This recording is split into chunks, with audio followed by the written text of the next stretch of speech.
그 아마존 창업을 할 때 배 사장님이요. 아직도 사실 위키피디아 치면 아마존 두 개 나오는 게 아마존닷컴 들어갈 거냐, 아마존 강으로 들어갈 거냐 나오는데 그렇죠. 왜 아마존이었나요?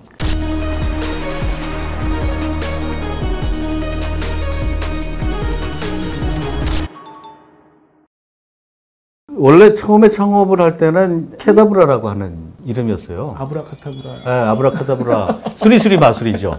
저는 그 이름도 중요하다고 봐요. 예를 들면 알리바바. 네.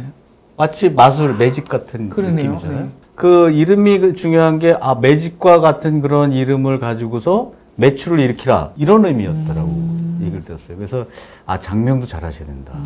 근데 그게 이제 캐더빌이라고 하는 사체라고 하는 의미하고 약간 발음이 비슷해서 변호사가 잘못 기입할 뻔하다가 그래서 이름을 바꿨답니다. 그냥 아마존으로. 잘못하다가 이거 송장 되겠구나. 그렇죠, 그렇죠. 우리가 만약 그 회사가 잘 됐다라고 하면 그 송장이라고 하는 이름을 가진 곳에서 뭐 음식도 사고 옷도 사고 그럴 뻔했던 거죠. 네네네. 근데 아마존닷컴이라고 하는 이름이 마케팅적으로 굉장히 우수하다. 왜냐하면 그때 당시에 야후에서 뭐 상품 검색을 하게 되면 A부터 나오니까 자라는 저 뒤에 있는 거잖아요. 그럼 검색이 안 되죠. 뭐 그러니까 첫 번째도 그렇게 한데 이름에 철학도 들어가 있다. 아마존의 배 사장이 항상 하는 얘기가 나는 2등하고 10배 이상의 차이를 벌일 거예요. 이 얘기를 항상 했다라고 하는 겁니다. 그게 아브라카다브라가 뜻이 말한 대로 되리라고 하는 의미잖아요. 네네. 그러니까 말한 대로 이렇게 돼가고 있는 현상이죠. 그래서 처음에 창업을 하고 5년 동안 딱 매출을 비교해보니까 이베이가 창업하고 5년 동안, 그 다음에 구글이 창업하고 5년 동안, 아마존이 창업하고 5년 동안을 비교했더니 아마존이 역사상 가장 매출이 큰 기업이었다는 거예요.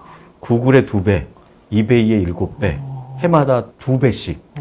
아마존닷컴이라고 하는 이름에서부터 나온 그 철학이 구현돼 가고 있다.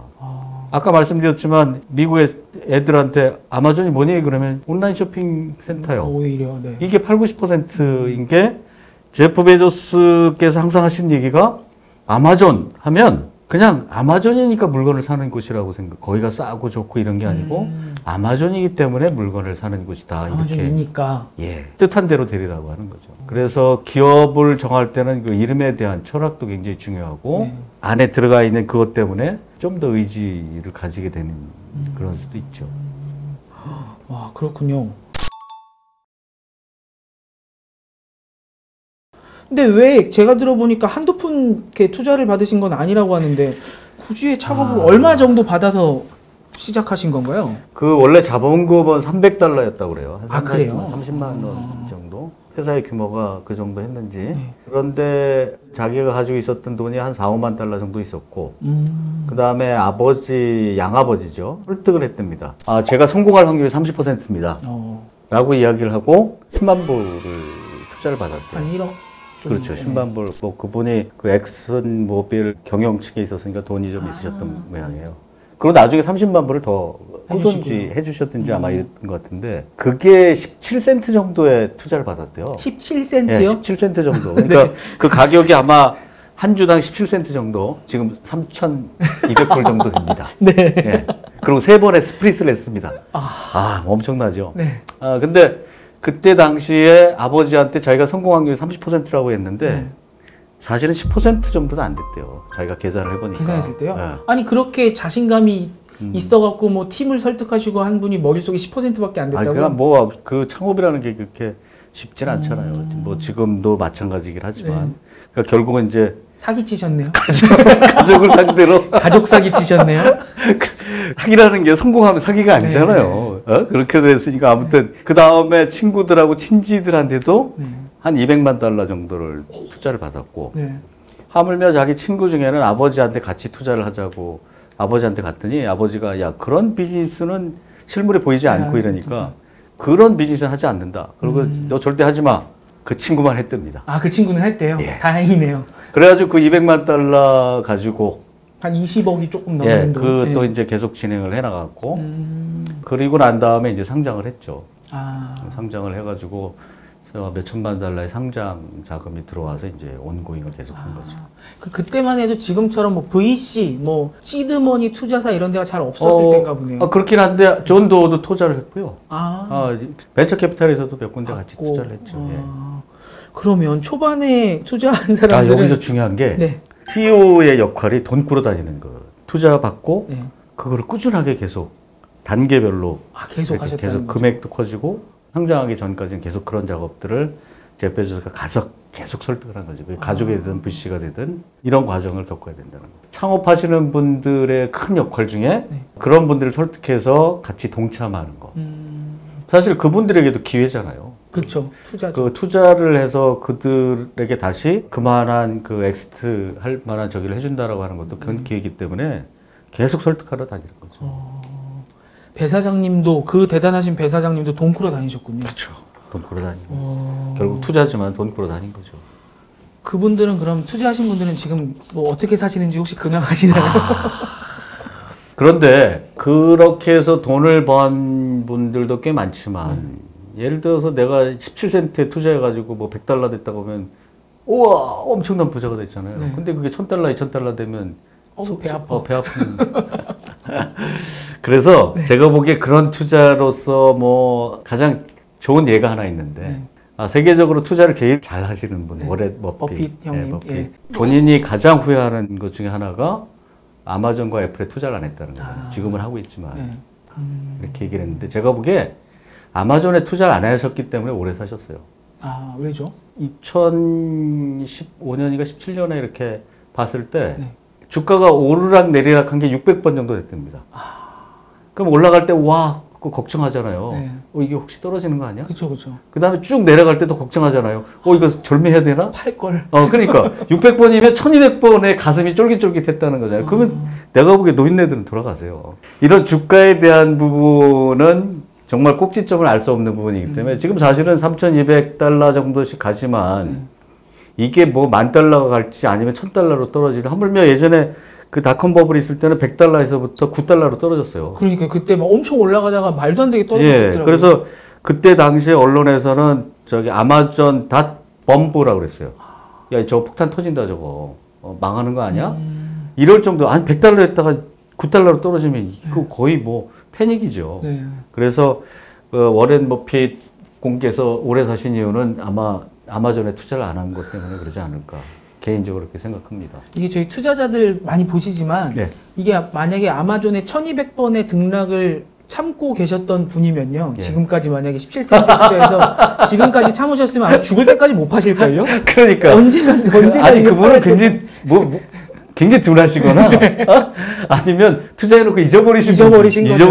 분들이죠. 네. 이제 올랐어. 몰랐네. 그 정도 아니면. 예전에 제가 아는 어떤 어른이 삼성 주식을 사셨는데, 거의 한 20년 모르고 계셨다가 나중에 보니까. 거의 종이 증서로 갖고 계셨군요. 그러니까요. 예. 와. 뭐 그런 심이죠. 그거 아니면 아마 쉽지 않을 겁니다. 글쎄, 네. 그렇겠죠. 네, 아무튼 그래도 100달러에 파셨어도 엄청 부자들이 되셨겠군요. 처음에 예. 투자하신 분들은.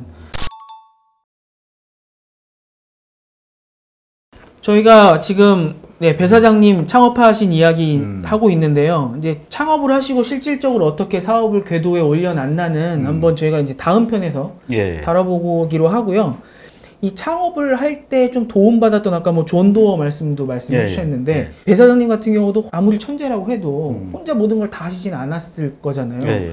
굉장히 또 위대한 멘토들이 많이 있었다고 들었어요. 좀 배 사장님의 위대한 멘토 누가 있었습니까? 유명한 멘토가 있잖아요. 실리콘밸리에는 조 달러 멘토라고 빌 캠벌이라고 하는 분이 계셨죠. 실리콘밸리의 뭐 멘토라고. 그렇죠. 거의 그분이 뭐 스티브 잡스하고는 일주일에 한 번씩 이렇게 같이 산책도 하시고 그 다음에 레리 페이지나 뭐 구글에 있는 창업자들 또는 제프 베조스 뭐 다 이렇게 멘토들을 하셨는데 그 멘토들의 역할이 도대체 뭔가 저는 이제 생각을 해봤습니다. 멘토들의 역할이 보면 지지와 응원이에요. 그분들이 하시는 일에 대한 확신, 이걸 한 번 더 힘을 실어. 빌 캠벌 같은 분은 굉장히 온화하신 분이고, 그 다음에 조언하기보다는 얘기를 많이 들어주셨다라고 얘기하고요. 뭐 중재도 많이 하셨다고 들었고. 중재도 많이 해주시고, 사람도 많이 이렇게 엮어주시고 했다라고 그러는데, 우리나라에서도 이렇게 보면 창업하시는 분들이 제일 고민이 많잖아요. 그렇죠.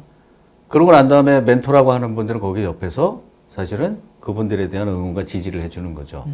제가 읽은 책 중에 창업자 CEO들은 온몸이 바늘 같다라고 하는 표현이 있어요. 어떤 의미예요? 바람이 불어도 자기의 사업 아이템에 관련된 아이디어를 얻는다라고 하는 거죠. 바람이 지나가도 확 잡는다는 겁니다. 그만큼 뭔가 민감하다. 모든 게 그런 생각을 하고 있는 거죠. 그래서 그분들의 고민이나 사실은 그거에 대한 그 생각을 멘토들이 따라가기 쉽지 않죠. 그렇죠. 예, 그래서 얘기를 많이 들어주시고 거기에 대한 조언은 사실은 응원과 지지를 조금 더 많이 해주신다고 하는 거죠. 빌 캠벨이나 예. 멘토라는 직업은 따로 있나요? 글쎄요. 어쩌다가 그렇게 대단하신 분들의 멘토가 되는 거예요? 원래 뭐 하셨던 분이길래?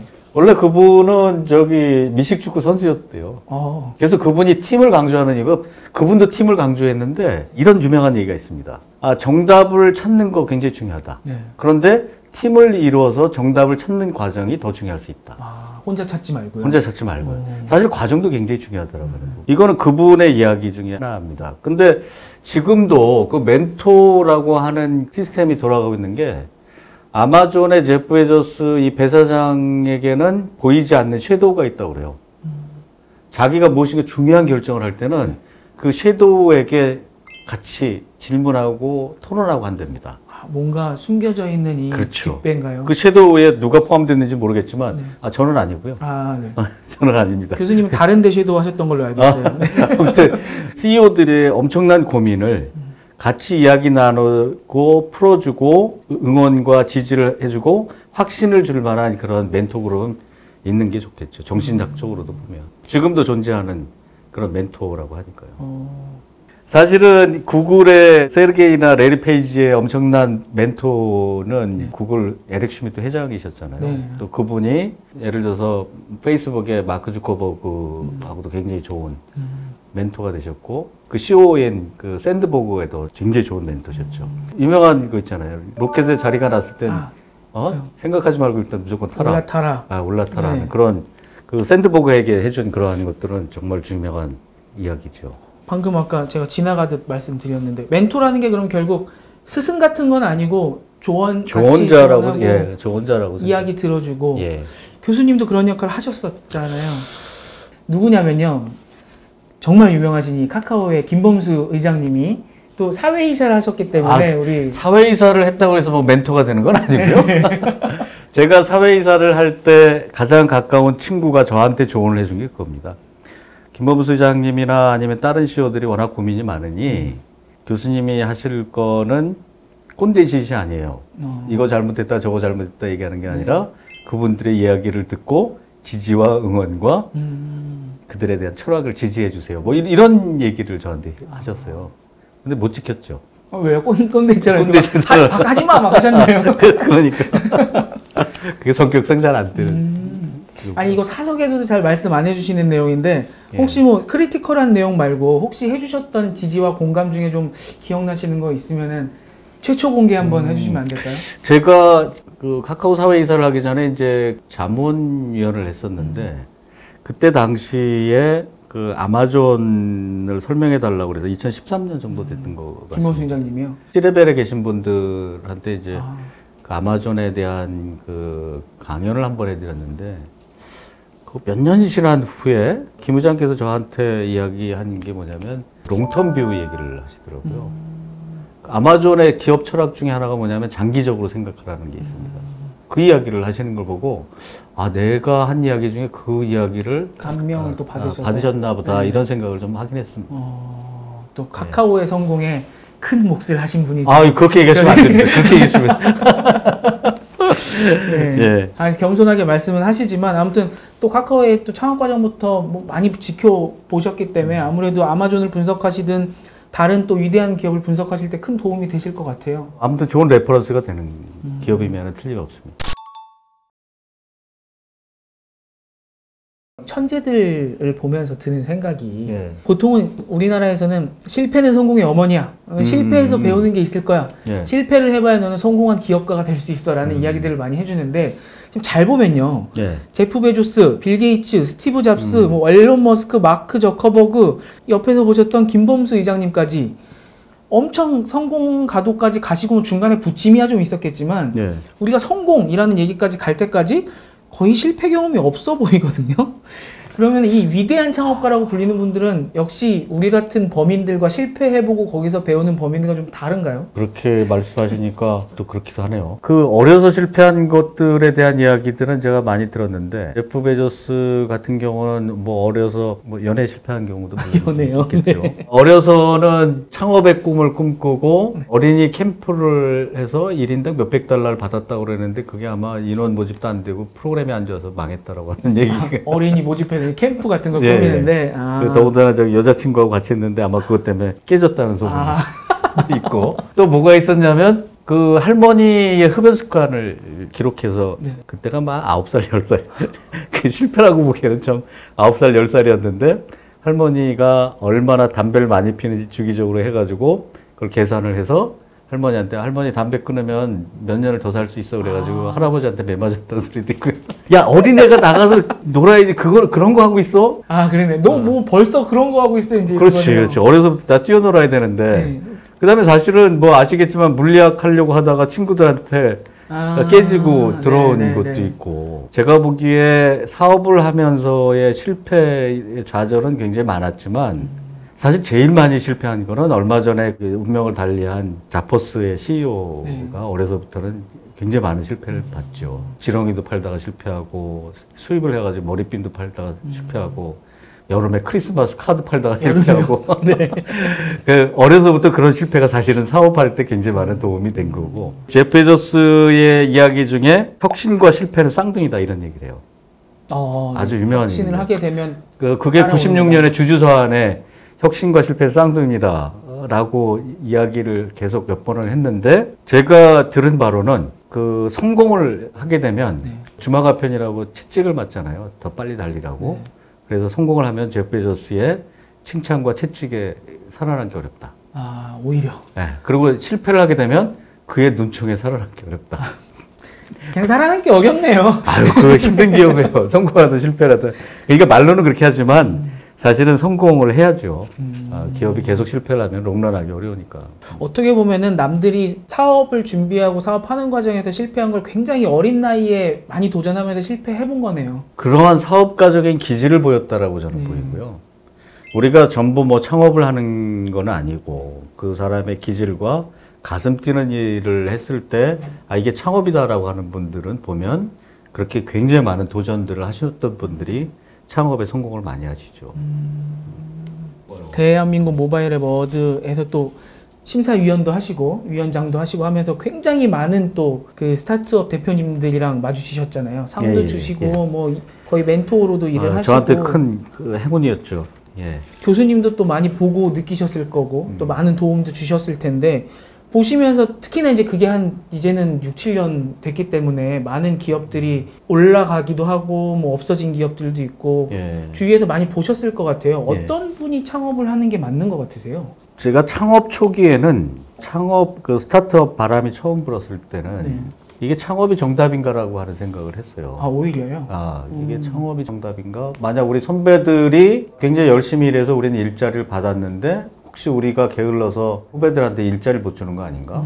그래서 창업으로다가 그때는 1인 창업이 많았죠. 굉장히 유행을 해가지고 이거 혹시 내 후배들이나 내 제자들을 사지로 몰아넣는 거 아닌가? 창업이라고 하는 이름을 걸고. 안정적으로도 살지 못하고 그랬는데 세상이 보니까 중앙에서부터 분산으로 가고 큰 거에서부터 작은 거로 가고 이런 분위기가 세상에 전부 이렇게 돌더라는 거죠. 그래서 이게 창업과 스타트업에 대한 부분이 세계적인 조림에는 틀림이 없구나 라고 느낀 게 한 10년 됐나요? 그래서 창업을 하는 분들의 특징 그리고 그분들의 성공하는 분들의 특징이 봤더니 네. 창업하는 분들의 공통적인 특징이 보면 가슴이 뜨겁더라라고 하는 거예요. 그거를 하고 싶어서 밤잠을 못 자고 생각하고 뭐 저한테 막 설명하고 설득하고 거기에 올인해가지고 그게 대표적인 것도 사실은 제프 베조스가 그렇게 한 거죠. 창업을 하고 5년 동안은 거의 그거에 올인을 한. 그래서 우리나라 창업자들의 성공 공통적인 요소가 가슴이 뜨겁다라는 거. 아주 그거에 대해서 그냥 올인하고 계신 것들이죠. 가슴이 뜨겁고 아까 말씀하신 것처럼 온몸에 가시가 나 있어서 그렇죠. 모든 것이 그 창업에 대한 열정과 생각. 그러니까 지나가는 바람도 그냥 보지 않고 내 창업과 연결된 새로운 아이템과 그다음에 뭐 기술과 이런 거 판매 뭐 이런 것들도 다 연결이 돼 있더라는 거죠. 그럼 오늘 뭐 다양한 이야기 나눴는데요. 한번 좀 정리하는 의미에서 뭐 후배 창업가들한테 좀 뭐 조언도 될 수 있으니까요. 저희가 이제 제프 베조스에게서 오늘 전체적으로 어떤 걸 배워야 되나 교수님이시니까 요점 정리 부탁드리겠습니다. 모든 결정에 있어서 제가 배운 거는 데이터에 의한 결정이었다는 겁니다. 그리고 오랜 고민에 의한 결정. 감각적으로 무엇인가 결정을 하는 것은 빠를 수는 있지만 데이터에 의한 결정에 비해서는 굉장히 리스크하죠. 그래서 그분이 창업을 할 때에 판단했던 거, 만약에 기업에 가서 배우고 난, 그것도 하나의 경험 데이터죠. 그러고 난 다음에 창업에 대한 아이템, 하물며 지역에서부터 이런 거 모든 결정들이 데이터에 의한 결정이었다. 지금도 사실은 그렇게 하고 있다고 합니다. 그래서 우리 창업자들께서 꼭 어떤 결정, 굉장히 중요한 결정들을 할 때는 감각적으로만 하지 마시고 주변에 있는 데이터들을 잘 활용하시고 이런 것들을 통해서 실패 리스크가 없도록 하는 것이 가장 큰 적이다. 그리고 또 두 번째로는 저도 많이 배우고 있습니다만 그레이트 팀을 만들어라. 아주 좋은 분들과 함께 가시는 것이 멀리 가려면 같이 가는 게 맞다라고 하는 부분에 대해서는 여러 동료들과 함께 같이 하시는 것이 훨씬 더 행복한 발걸음이 아닌가 이렇게 생각이 듭니다. 그레이트 팀이라는 게 그레이트 해야 되는 거죠? 그냥 팀이면 안 되는 거죠? 제가 보기엔 창업하시는 분들의 팀은 다 그레이트 하십니다. 그렇습니까? 예. 한번 그러면은 좀 창업을 생각을 하시거나 하나 때려치고 장사 날까 뭐 이렇게 생각하시는 분들도 생각을 좀 한번 해보셨으면 좋겠네요. 내가 정말 여기에 올인해서 가시도친 이 생활을 할 수 있는지, 그리고 내가 정말 이 그레이트 팀을 꾸릴 수 있는 뭔가 여건이 되고 자신이 있는지 한번 좀 되돌아보시고 다시 그 결정을 내리시면 좋겠네요. 예. 오늘은 저희가 아마존의 창업에 대해서 이야기를 해봤는데요. 저희가 오늘 이걸로 끝나는 게 아니잖아요. 예. 이제 시작입니다. 그래요? 예, 아마존이 어떻게 발전해 나갔는지. 저도 그 얘기 할 얘기가 많습니다. 네, 예. 오늘은 하시면 안 돼요. 예. 네, 다음 시간에 해주셔야 돼요. 다음에 제가 최 교수님께서 왜 아마존의 진짜 전문가신지 더 어마어마한 폭탄 하나 터뜨리도록 하겠습니다. 뭔지 저도 궁금합니다. 기대해 주시고요. 그러면 저희는 다음 시간에 한번 또 다른 아마존의 그 이후 이야기로 돌아오도록 하겠습니다. 지금까지 봐주셔서 감사합니다. 그리고 또 최 교수님 말씀 감사합니다. 감사합니다. 감사합니다.